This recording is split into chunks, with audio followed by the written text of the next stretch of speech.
Aaravos takes a very different position in Season 4 than he does in the previous seasons of the show.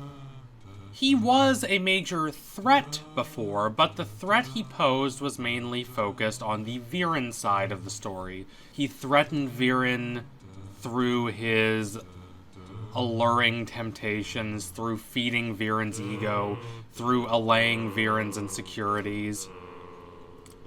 With his sweet, promising honeyed words, he lured Viren into his trap and ended up exploiting Viren to his whim. Callum did face off against Aaravos' ambitions, but he largely did so in the context of facing off against Viren. Aaravos remained to Callum, Rayla, and the company a rather obscure and opaque figure for the first 3 seasons of the show. Season 4 changes that. It does not give us a lot of focus on Aaravos. Honestly, Aaravos is less of a major presence than I expected in this season, considering that the season is the first of the whole mystery of Aaravos second half of the show.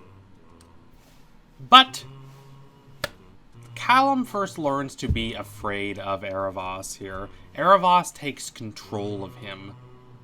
During Season 4, Episode 4, in one of the most frightening sequences of the season, after Zubeia goes on this long, somewhat moralizing spiel about how Aaravos, with his guile, lured people into temptations and sent the world spiraling into chaos, Aaravos emerges, and he playfully takes control of Callum and mocks the entirety of the Dragon Prince team there.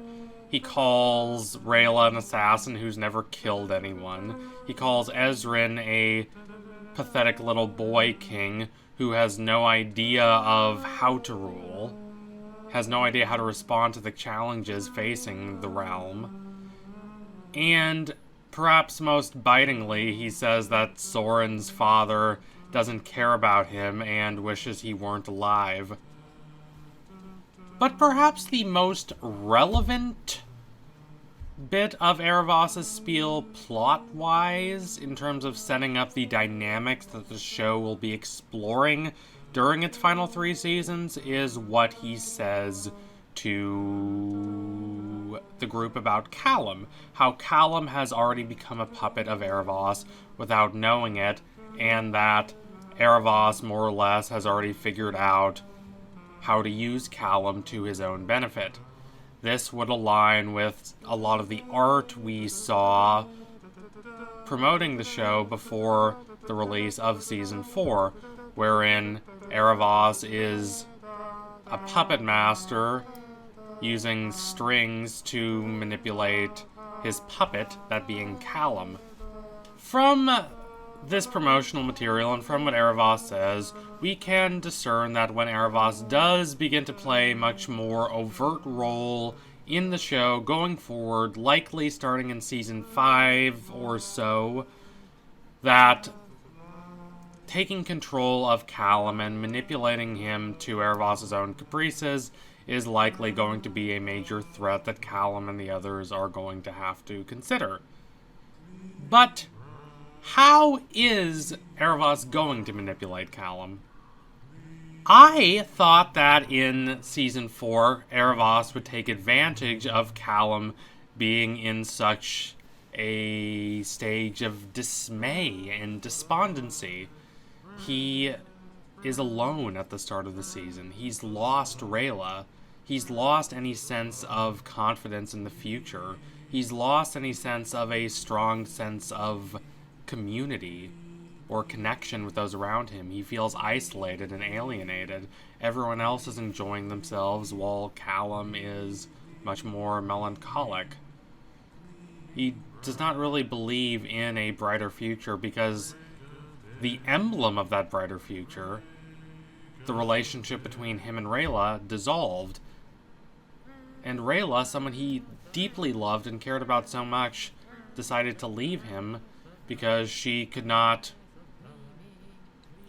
bring herself to summon the confidence to include Callum in all her anxieties, in all her more controversial decisions. Instead, she pushes him away, and while she says she's acting on his behalf, she's ignoring his actual wishes. When Callum is in such a low point, he would be much more likely to buy into the values of Aaravos. And perhaps something like this is going to happen, because it is a very solid narrative idea. But that's not really what happens in Season 4, not to the extent that I was expecting, especially as I'm reflecting back on this season. Aaravos only really confronts Callum after Callum has already started to repair his relationship with Rayla. Now, just because Rayla is back does not mean that their relationship is necessarily solid, and it's certainly not as it was before, and it certainly doesn't mean that Callum is so confident and certain about the future that he's not going to be pulled in by the superficially appealing offers that Aaravos makes. Offers of wholeness, offers of complete lucidity and clarity. Offers like these, Season 4 demonstrates, are those that appeal to Callum.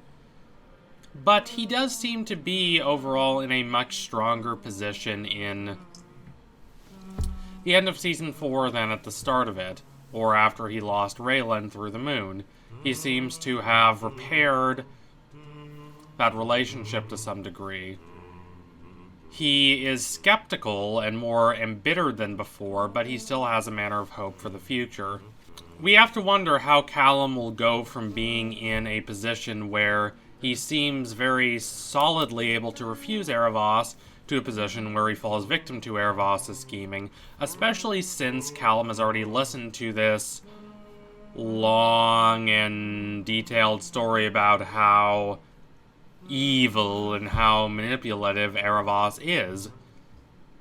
I do wish that we would have received the perspective on Aaravos' backstory from Aaravos.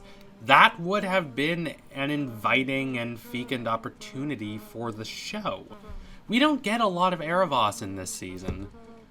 And currently, the take the show is providing is that Zubeia's story is the singular, definitive, correct story, and that all other stories are perhaps just falsehoods, or in the best possible reading, very fractured and insular readings of specific pieces of information.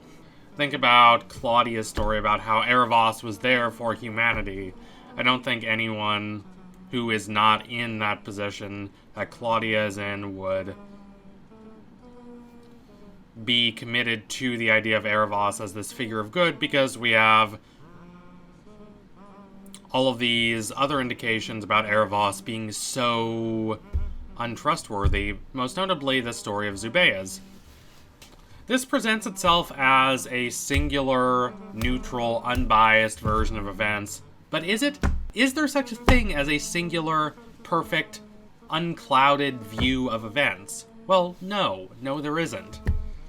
That's not how history works. There are facts that you can learn about, and facts can be cleared up and demystified, but history is not simply a sequence of facts. It is the construction of a narrative about the relation between the past and the present, about how a certain event or a certain figure came about the movements and values and ideals of a time period. History is not something to be viewed from an abstract position. Nietzsche, in the use and abuse of history for life, a brilliant essay, makes this quite apparent.